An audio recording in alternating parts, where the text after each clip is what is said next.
6. केंद्रीय मंत्रिपरिषद। संविधान में सरकार की संसदीय व्यवस्था ब्रिटिश मॉडल पर आधारित है। हमारी राजनीतिक और प्रशासनिक व्यवस्था की मुख्य कार्यकारी अधिकारी मंत्रिपरिषद होती है, जिसका नेतृत्व प्रधानमंत्री करता है। अनुच्छेद 74 मंत्रिपरिषद से संबंधित है। अनुच्छेद 75 मंत्रियों की नियुक्ति, कार्यकाल, उत्तरदायित्व, अर्हताओं, शपथ एवं वेतन और भत्तों से संबंधित हैं। संवैधानिक प्रावधान। अनुच्छेद 74 राष्ट्रपति को सहायता एवं परामर्श और सलाह देने के लिए मंत्रिपरिषद।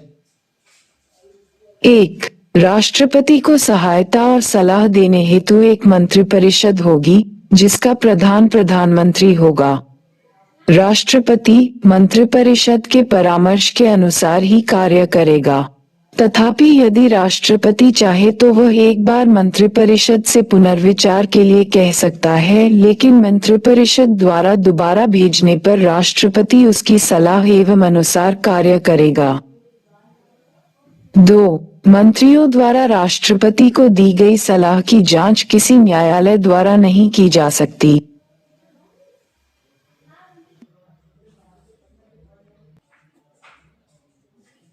अनुच्छेद 75 मंत्रियों के बारे में अन्य उपबंध। 1. प्रधानमंत्री की नियुक्ति राष्ट्रपति करेगा तथा अन्य मंत्रियों की नियुक्ति में राष्ट्रपति प्रधानमंत्री की सलाह पर करेगा। 2.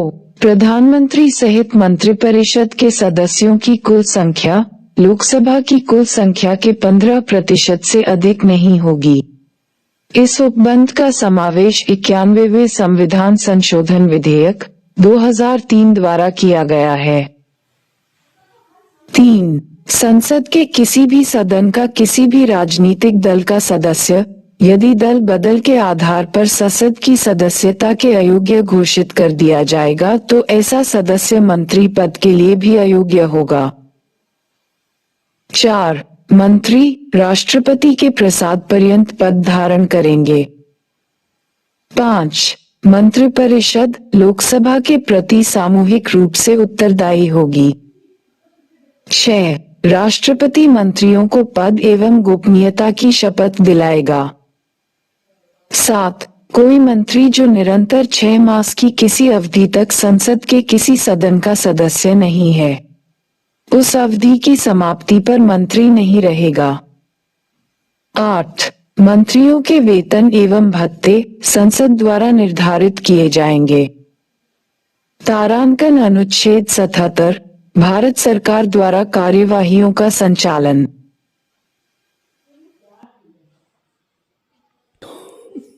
1. भारत सरकार की समस्त कार्यपालक कार्यवाहियां राष्ट्रपति के नाम से की जाएंगी और उसी प्रकार अभिव्यक्त होंगी। 2. राष्ट्रपति के नाम से पारित आदेशों तथा अन्य दस्तावेजों को इस प्रकार अधिप्रमाणित किया जाएगा जैसा कि राष्ट्रपति द्वारा बनाए जाने वाले नियमों में निर्दिष्ट हो। इसके अतिरिक्त इस प्रकार अधिप्रमाणित किए गए किसी आदेश अथवा प्रपत्र की वैधता पर इस आधार पर कोई प्रश्न नहीं किया जाएगा कि उक्त आदेश अथवा प्रपत्र राष्ट्रपति द्वारा निर्मित अथवा निष्पादित है। 3. राष्ट्रपति भारत सरकार की कार्यवाहियों को और सुगम बनाने के लिए साथ ही मंत्रियों के बीच कार्यों का आवंटन करने के संबंध में नियम बनाएंगे। तारांकन अनुच्छेद 78 प्रधानमंत्री के कर्तव्य। प्रधानमंत्री का ये कर्तव्य होगा।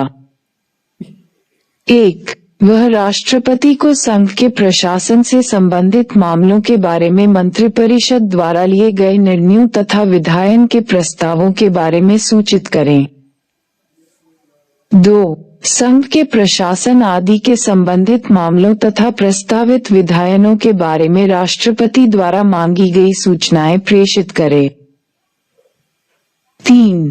यदि राष्ट्रपति चाहे तो किसी ऐसे मामले पर जिसमें कि किसी मंत्री द्वारा निर्णय लिया जा चुका है लेकिन जिस पर मंत्री परिषद ने विचार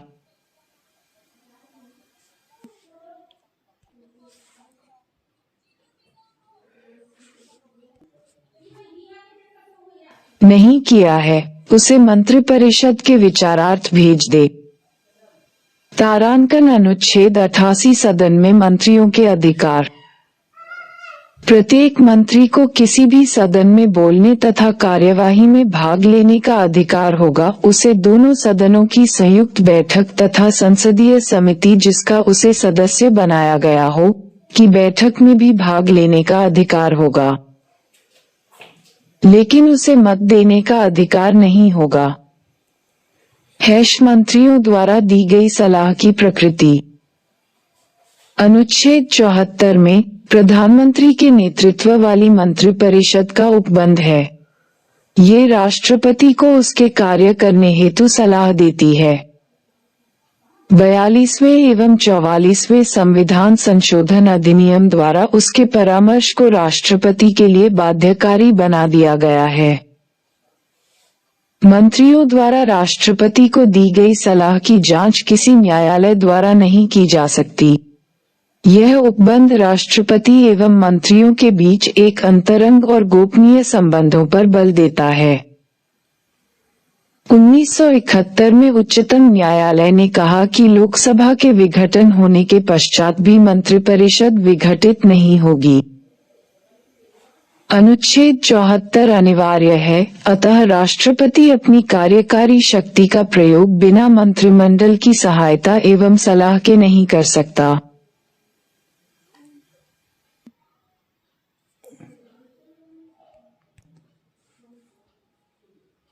बिना सलाह एवं सहायता के कार्यकारी शक्ति द्वारा किया गया कोई भी कार्य असंवैधानिक होगा और यह अनुच्छेद 74 का उल्लंघन माना जाएगा। मंत्रियों की नियुक्ति। प्रधानमंत्री की नियुक्ति राष्ट्रपति करता है तथा प्रधानमंत्री की सलाह पर अन्य मंत्रियों की नियुक्ति करता है। इसका अर्थ है कि राष्ट्रपति केवल उन्हीं व्यक्तियों को मंत्री नियुक्त कर सकता है जिनकी सिफारिश प्रधानमंत्री करता है। सामान्यतः लोकसभा राज्यसभा से ही संसद सदस्यों को मंत्री पर नियुक्ति होती है। कोई व्यक्ति संसद की सदस्यता के बिना मंत्री पर सुशोभित होता है तो उसे 6 माह के भीतर संसद के किसी भी सदन की सदस्यता लेनी होगी, निर्वाचन से अथवा नामांकन से, नहीं तो उसका मंत्री पद रद्द कर दिया जाता है। एक मंत्री को जो संसद के किसी एक सदन का सदस्य है, दूसरे सदन की कार्यवाही में भाग लेने और बोलने का अधिकार है, परंतु वह उसी सदन में मत दे सकता है जिसका कि वह सदस्य है। मंत्रियों के उत्तरदायित्व। तारांकन सामूहिक उत्तरदायित्व। अनुच्छेद 75 स्पष्ट रूप से कहता है कि मंत्रिपरिषद लोकसभा के प्रति सामूहिक रूप से उत्तरदायी होगी। इसका अर्थ है कि सभी मंत्रियों की उनके सभी कार्यों के लिए लोकसभा के प्रति संयुक्त जिम्मेदारी होगी। वे एक दल की तरह कार्य करेंगे और समान रूप से उत्तरदायी होंगे। जब लोकसभा मंत्रिपरिषद के विरुद्ध एक अविश्वास प्रस्ताव पारित करती है तो सभी मंत्रियों को, जिसमें कि राज्यसभा के मंत्री भी शामिल हों, त्यागपत्र देना पड़ता है। मंत्रिपरिषद राष्ट्रपति को इस आधार पर लोकसभा को विघटित करने की सलाह दे सकती है कि सदन जनमत का निष्ठापूर्ण प्रतिनिधित्व नहीं करता है और नए चुनाव की मांग करता है। राष्ट्रपति लोकसभा में विश्वास मत खोए हुए मंत्रिपरिषद की सलाह मानने हेतु बाध्य नहीं है। सामूहिक उत्तरदायित्व का सिद्धांत ये भी है कि मंत्रिमंडल के निर्णय सभी केंद्रीय मंत्रियों, अन्य मंत्रियों के लिए बाध्यकारी हैं। यहाँ तक कि यदि मंत्रिमंडल की बैठक में उनके विचार इसके विरुद्ध हों। सभी मंत्रियों का ये कर्तव्य है कि वो मंत्रिमंडल के निर्णयों को माने तथा संसद के बाहर भीतर उसका समर्थन करें। यदि कोई मंत्री मंत्रिमंडल के किसी निर्णय से असहमत है और उसके लिए तैयार नहीं है, तो उसे त्यागपत्र देना होगा। तारांकन व्यक्तिगत उत्तरदायित्व।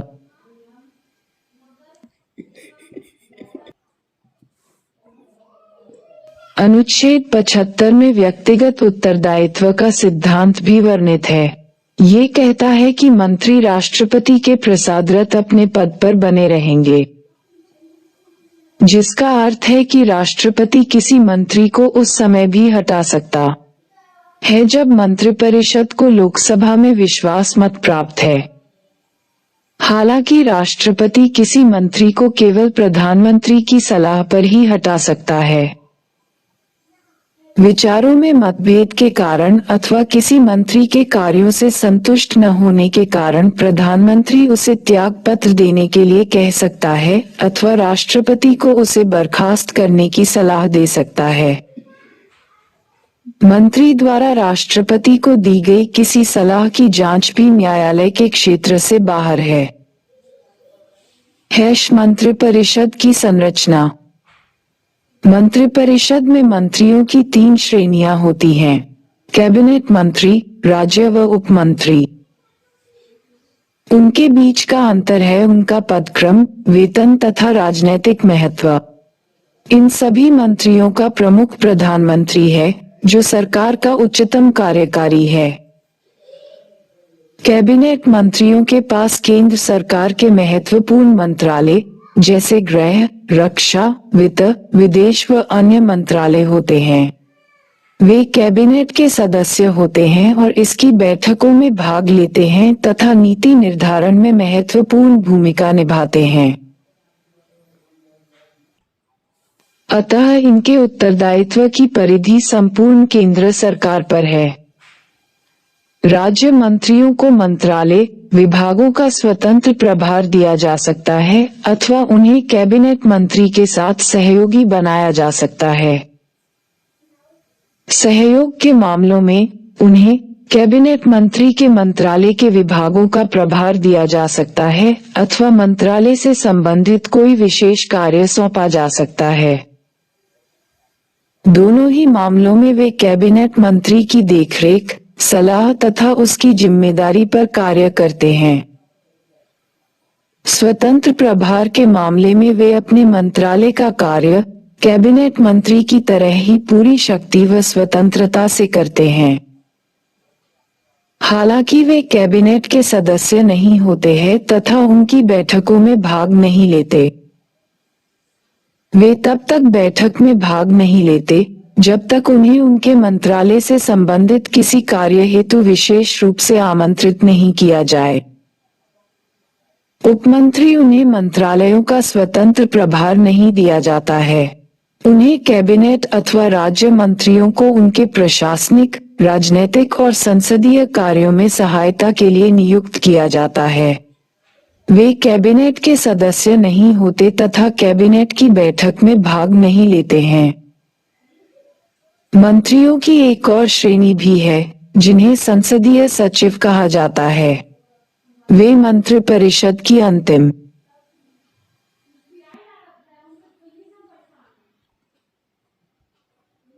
श्रेणी में आते हैं, जिसे मंत्रालय भी कहा जाता है। उनके पास कोई विभाग नहीं होता है। वे वरिष्ठ मंत्रियों के साथ उनके संसदीय कार्यों में सहायता के लिए नियुक्त होते हैं। 1967 से राजीव गांधी की सरकार के प्रथम विस्तार को छोड़कर कोई भी संसदीय सचिव नियुक्त नहीं किया गया है। मंत्रिमंडल की भूमिका। 1. ये हमारी राजनैतिक प्रशासनिक व्यवस्था में उच्चतम निर्णय लेने वाली संस्था है। 2. ये केंद्र सरकार की मुख्य नीति निर्धारक अंग है। 3. ये केंद्र सरकार की उच्च कार्यकारिणी है। 4. ये राष्ट्रपति की सलाहकारी संस्था है तथा इसका परामर्श उस पर बाध्यकारी है। 5. यह मुख्य आपदा प्रबंधक है और सभी आपातकालीन स्थितियों से निपटती है। 6. ये सभी बड़े विधायी और वित्तीय मामलों से निपटती है। 7. यह उच्चतम स्तर पर, जैसे संवैधानिक अधिकारियों और वरिष्ठ सचिवालय प्रशासकों की नियुक्ति को नियंत्रित करती है। 8. यह विदेश नीतियों और विदेश मामलों को देखती है। मंत्रिपरिषद और मंत्रिमंडल में अंतर। तारांकन मंत्रिपरिषद।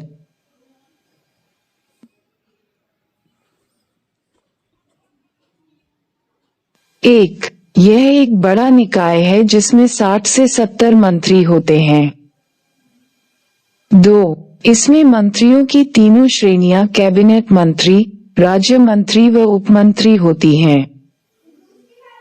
3, ये सरकारी कार्यों हेतु एक साथ बैठक नहीं करती है। इसका कोई सामूहिक कार्य नहीं है। 4, इसे सभी शक्तियां प्राप्त हैं परंतु कागजों में। 5, इसके कार्यों का निर्धारण मंत्रिमंडल करता है।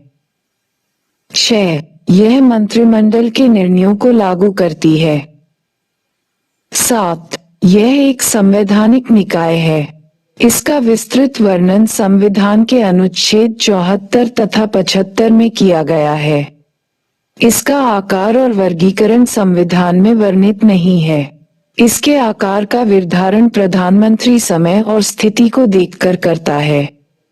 ये ब्रिटेन में विकसित संसदीय व्यवस्था के आधार पर त्रिस्तरीय निकाय के रूप में वर्गीकृत है।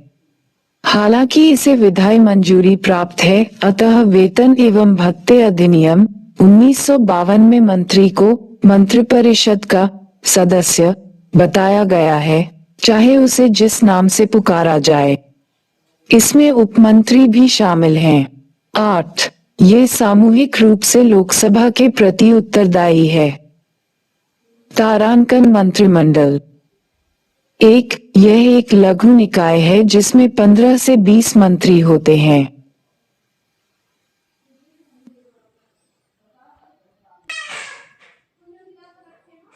2, इसमें केवल कैबिनेट मंत्री शामिल होते हैं, अतः यह मंत्रिपरिषद का एक भाग है। 3, यह एक निकाय की तरह है। ये सामान्यतः हफ्ते में एक बार बैठक करता है और सरकारी कार्यों के संबंध में निर्णय करता है। इसके कार्यकलाप सामूहिक होते हैं। 4, ये वास्तविक रूप में मंत्रिपरिषद की शक्तियों का प्रयोग करता है और उसके लिए कार्य करता है। 5, यह मंत्रिपरिषद को राजनीतिक निर्णय लेकर निर्देश देता है तथा ये निर्देश सभी मंत्रियों पर बाध्यकारी होते हैं।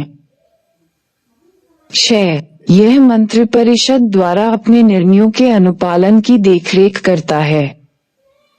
7, इसे संविधान के अनुच्छेद 352 में 1978 के 44वें संविधान संशोधन अधिनियम द्वारा शामिल किया गया, अतः ये संविधान के मूल स्वरूप में शामिल नहीं था। अनुच्छेद 352 में इसकी व्याख्या ये है कि प्रधानमंत्री है व अन्य कैबिनेट मंत्रियों की परिषद जिन्हें अनुच्छेद 75 के अंतर्गत नियुक्त किया गया। इसके कार्यों व शक्तियों का विवरण नहीं दिया गया। दूसरे शब्दों में, हमारी राजनीतिक प्रशासनिक व्यवस्था ब्रिटेन की संसदीय परंपराओं पर आधारित है। 8, यह मंत्रिपरिषद की लोकसभा के प्रति सामूहिक जिम्मेदारी को लागू करता है।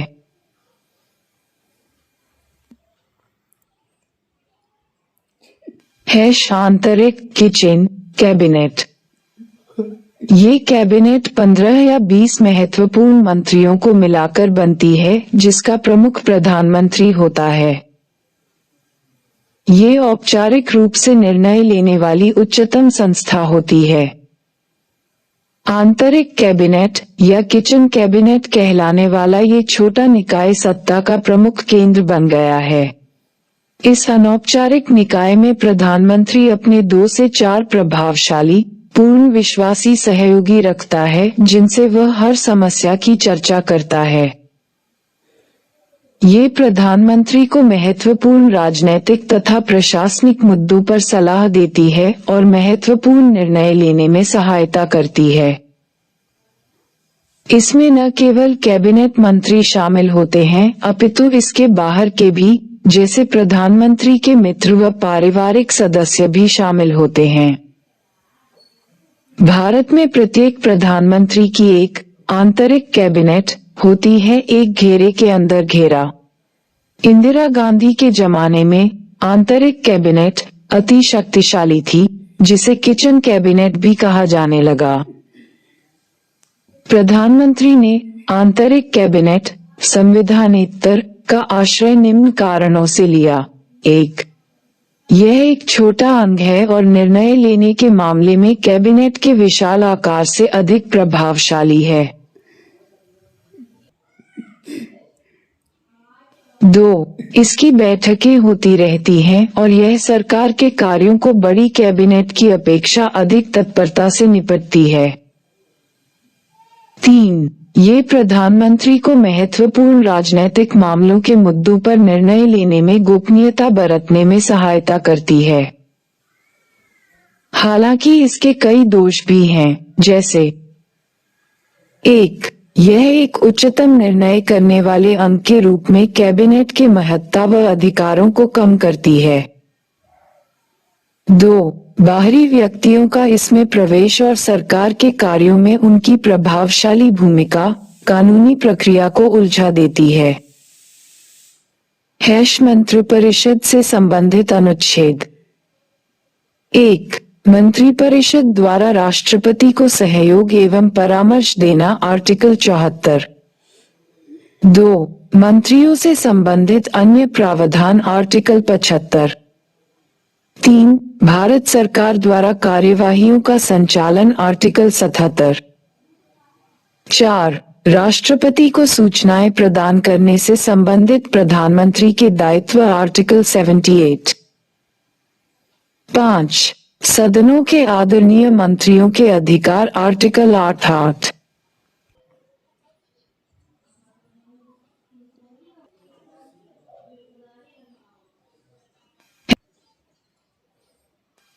अन्य तथ्य। इस अनुच्छेद को 42वें संविधान संशोधन अधिनियम 1976 के द्वारा संशोधित किया गया। इसके प्रभावी होने पर राष्ट्रपति अपने कार्यों को वैसे ही संपन्न करेगा, जैसा कि मंत्रिपरिषद द्वारा सुझाया गया हो। 44वें संविधान संशोधन अधिनियम 1978 में एक अन्य उपबंध जोड़ा गया। इसके प्रभाव से राष्ट्रपति किसी सलाह को पुनर्विचार के लिए मंत्रिपरिषद के पास भेज सकता है। प्रत्येक मंत्री को अलग अलग त्याग पत्र देने की आवश्यकता नहीं होती। प्रधानमंत्री के त्याग पत्र का तात्पर्य ही मंत्रिपरिषद का त्याग पत्र होता है।